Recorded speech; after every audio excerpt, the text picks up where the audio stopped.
Welcome. तीन दामाद की सास पार्ट 2। अब तक आपने सुना कि कावेरी जी अपनी तीनों बेटियों ईशा, मोहिनी और सुहाना की शादी 3 घर जमाई लड़कों के साथ करवा देती है। उन्हें लगता है कि ये लड़के शायद घर का कामकाज संभाल लेंगे, लेकिन उनके तीनों घर जमाई बहुत आलसी थे। वो नौकरी भी नहीं करते थे और बाहर का काम भी नहीं। कावेरी जी ने अपनी बेटियों से कहा कि वो प्रेगनेंसी का बहाना बनाकर अपने पतियों को सबक सिखाए। अब सुनिए आगे। मम्मी, आपने जैसा कहा था हमने वैसा ही किया, लेकिन देखिए ना, विवेक का हाल तो वैसा का वैसा ही है। घर में ना सुबह का नाश्ता बनता है और ना खाना। नौकरी पर जाने की बात करूं तो खाने को दौड़ते हैं मुझे। हाँ मम्मी, मैंने भी सुमित को कितनी बार कहा कि अगर नौकरी नहीं करनी तो कोई छोटी सी दुकान ही खोल लो। घर का खर्चा कैसे चलेगा? देखो दोपहर के 12 बजने आए और जनाब अभी तक सो रहे हैं। हाँ मम्मी, ईशा और सुहाना ठीक कहती हैं। अविनाश का भी यही हाल है।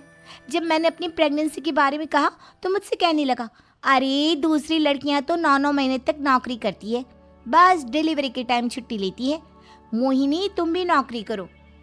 अब मुझे कहाँ नौकरी मिलेगी? मम्मी बताओ अब मैं क्या करूँ?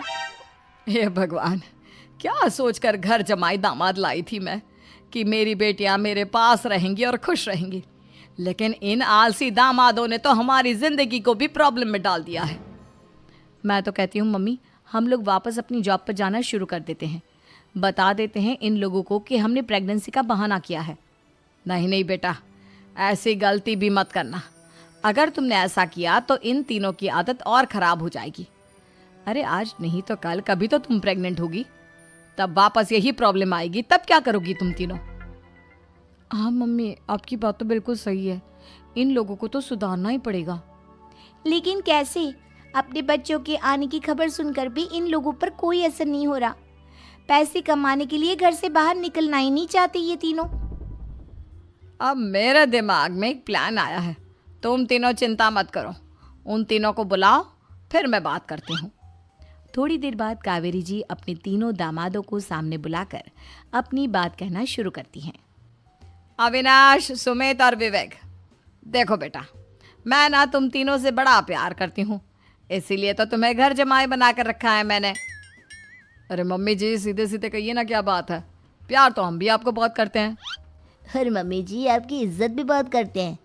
अरे भाई, आपके जैसी सास और कमाने वाली बीवी सबको मिलती है क्या? हाँ मम्मी, विवेक और सुमित ठीक कह रहे हैं। आपकी बेटी से शादी करके मेरी तो ज़िंदगी ही अच्छी हो गई है। जानती हूँ मैं, और ये भी जानती हूँ कि तुम तीनों अपने अपनी बीवियों से बहुत प्यार करते हो। बेटा, बात ऐसी है कि हमारे कुल गुरु ने कहा है कि प्रेग्नेंट होने के बाद मेरी तीनों बेटियां शुरू के 4 महीने हमारे गांव में जाकर रहेगी, जहां मेरे चाचा जी रहते हैं। अरे लेकिन क्यों मम्मी, गांव में जाकर रहने की क्या ज़रूरत है इन तीनों को? वो क्या है ना बेटा, हमारे परिवार को एक श्राप है। अगर मेरी बेटियों ने यहाँ पर बच्चा पैदा करने की कोशिश की तो उनके बच्चों को कुछ भी हो सकता है। इसलिए अब से लेकर 4 महीने पूरे होने तक इन्हें गांव वाले घर में रहना पड़ेगा। हाँ तो इसमें प्रॉब्लम क्या है मम्मी जी? हम भी वहाँ जाकर रहेंगे, पिकनिक मनाएंगे। अरे भाई बीवी जहाँ, हम भी वहाँ। हाँ यार, आइडिया तो बहुत अच्छा है। शहर की ज़िंदगी में रह रहकर परेशान हो चुके हैं, अब कुछ दिन गांव में बिताएंगे। तुम लोग समझने की कोशिश क्यों नहीं करते? तुम में से कोई भी वहाँ नहीं जा सकता, और मैं यहाँ रहूँगी ना तुम तीनों के साथ। 4 महीने की तो बात है, उसके बाद ये तीनों ही लौट कर आ जाएंगी। ठीक है मम्मी जी, अब हमारे बच्चों का सवाल है तो ये तो करना ही पड़ेगा। कावेरी अपनी तीनों बेटियों को कुछ दिन के लिए घर से बाहर कहीं दूसरे शहर में रहने के लिए भेज देती है। कुछ दिनों के बाद, अरे मम्मी जी, बहुत दिन से पिज्ज़ा नहीं खाया, मंगवाइए ना। क्या बताऊं बेटा, पहले तो बेटियां खर्चा दे देती थी क्योंकि उनकी नौकरी थी, लेकिन अब तो मेरे पास पैसे ही नहीं बचे। थोड़े बहुत पैसे हैं जो बच्चों की डिलीवरी में काम आएंगे। लेकिन मम्मी जी, आपकी बेटियों को वापस आने में तो अभी बहुत वक्त बाकी है। वही सोच सोच कर परेशान हो रही हूँ। सोच रही हूँ कल से दूध भी बंद करवा देती हूँ। अब दूध वाले को देने के लिए पैसे भी तो नहीं है ना। अरे नहीं नहीं मम्मी जी, अगर दूध भी बंद करवा दोगी तो मुझे चाय कहाँ से मिलेगी? और चाय के बिना मैं तो मर ही जाऊंगा। क्या करूं बेटा, इसके अलावा हमारे पास कोई ऑप्शन नहीं है, मेरे पास पैसे ही नहीं बचे। इस तरह कावेरी जी धीरे धीरे अपने तीनों दामादों को पैसे देना बंद कर देती हैं और घर में खाने पीने की चीजें लाना भी बंद कर देती है। अब वो तीनों बुरी तरह से परेशान होने लगे थे और इसलिए एक दिन तीनों प्लान करके घर से बाहर निकलते हैं और बाजार में जाने के बाद यार अच्छा खाना खाए हुए कितने दिन हो गए, पता नहीं कब अच्छा खाना मिलेगा। हमारी बीवियों के जाने के बाद तो हमारी हालत भिखारियों जैसी हो गई है यार। कुछ भी हो, मुझे तो आज पिज्ज़ा खाना ही खाना है। जेब में 1 रुपया नहीं है और पिज्ज़ा खाएगा, कहाँ से आएंगे पैसे? अरे देख वहाँ सामने बोर्ड पर क्या लिखा हुआ है, कंप्यूटर पर काम करने के लिए एक आदमी की आवश्यकता है। भाई मैं तो जा रहा हूँ, काम करूँगा और शाम तक पैसे लाकर आराम से पिज्ज़ा खाऊंगा।